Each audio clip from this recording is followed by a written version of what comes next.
I know that you and I, in our preliminary discussion, we talked about some of the real life stories of social engineering.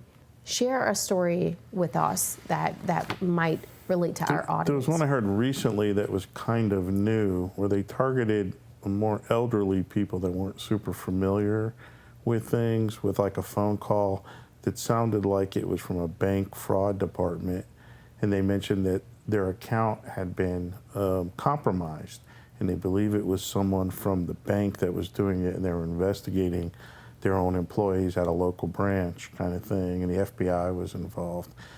And they convince you to go and take your money out, pull your money out of the bank to secure it, and they have you, there's some ATMs that allow you to put money in crypto accounts, and they give you that information, say, well, put it in our secure crypto account, and this way they won't be able to get to it, and don't go in the bank and say anything to anybody because, we're not sure who's involved. And there are actually people that have fallen for that and lost $10,000, $15,000 because the crypto account they put it in was not, the FBI wasn't coming the next day, even though they told them it was. And the story that I heard, this person was so convinced that even when people were telling her that this isn't fake, she still believed it. No, they were very convincing. They knew a lot about me.